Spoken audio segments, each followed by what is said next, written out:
Орон бүлэгчтэй эдийн засгийн мэдээллийн хөтөлбөр танд хүрч байна, анхаарлаа хандуулна. Төмрийн үйлдвэрлэлээр дэлхийд дээгүүрч ихдэг энэтхэгийн Shell компани өнгөрсөн 6 дугаар сард Монгол гангийн үйлдвэр барих санал тавьсан. Тэд манайд коксч нүүрсний орд эзэмшиж, олборлсон нүүрсээ өөрийн улс руу импортлон, үүний хариуд манайд үйлдвэр барьж өгөх санал өнөөдрийг хүртэл яригдсаар байна.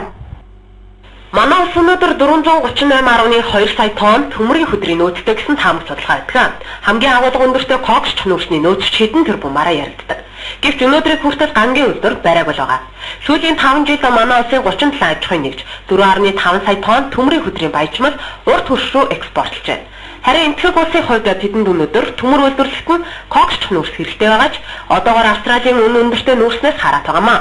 Тиймээс энэтхэгчид манай дархан сэлэнгийн бүсэд байгаа төмрийн хөдрийн ордууд 5 толгой болон бусад нүүрсний ордуудыг судалж Монгол улсад төмрийн хөдрийг боловсруулан ан үйлдвэрлэх гангийн үйлдвэрийн зах зээлбэрийн техник эдийн засгийн урьдчилсан судалгааг боловсруулжээ. Өнөөдөр дэлхийн гангийн хэрэглээ 50 давтай харьцуулахад одоо 50 дахин нэмэгдсэн. Тухайлбал 190 сая тонноос 1527 тэрбум тонн хүртэл нэмэгдэж, нэг хүнд ноогдох гангийн хэрэглээ 250 кг болсон. Өнөөдөр амьдралын бүх талбарт ган үйлдвэрлэж бас ашиглаж байна. Өндөр байшин барилга, усан онгоц гээд дэлхий дээр байгаа 200 сая компьютер гэх мэт бүх зүйлд одоо ган орж байна.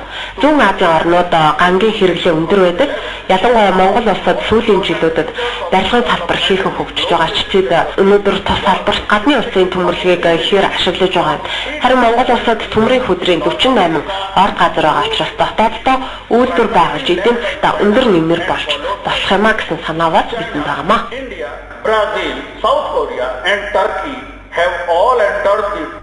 Энэтхэгийн гангийн үйлдвэрлэлээр тэргүүлэгч Shell компанийн ган хайлуудах 4 үйлдвэртний 12 тэрбум $10 хөрөнгө оруулна гэж гадны хэвлэлүүд онцолдог. Төмрийн хөдрийг илчлэг өндөртэй коксч нүүрсээр хайлуулснаар ган гаргаж авдаг. Гэхдээ манайх ган боловсруулах үйлдвэргүй хөдрөө өдөр шөнөгүй урт хөрш рүү зөөж байгаа. Стратегийн орд гэгддэг төмөрчийн ордоос хүртэл хулгайгаа шахам хөдөр зөөсөөр удаж байна. Уг нь барилга төмөр зам гэж бүтээн байгуулалт өрнөж байгаа энэ үед ган шиг хэрэгтэй зүйлгүй. Гаднаас өндөр үнэтэй авах биш өөрсдөө үйлдвэрлэчихвэл хэдэн төгрөгөнд ч нэмэртэй. Гэхдээ манай төрд үйлдвэр байгуулах сонирхол байдаггүй гангийн салбараа гадуурхаад байдаг. Гэтэл дархны төмөрлөгийн үйлдвэр хаягдл төмөрлөгийг боловсруулж гулнаа болгоод хятад руу 1 тонныг нь $250 гаргадаг. Харин нөгөөдөл нь манайхаас очсон бэлэн бэлтцийг хайлуулах зохроо хийгээд эцсийн бүтээгдэхүүн буюу чөвмөл лист төмөр гэх мэтийн зүйлийг хийчихдэг. Тэгээд $650 зардаг юм. Манайх өдрөө ямар ч татваргүйгээр урагш нь гаргадаг бол харин урдаас орж иж байгаа төмрийн бүтээгдэхүүн нь баггүй татвартай гэж бодохоор Монгол улсад эдийн засгийн хэмнэлт байхгүй байгааг харуулж байгаамаа.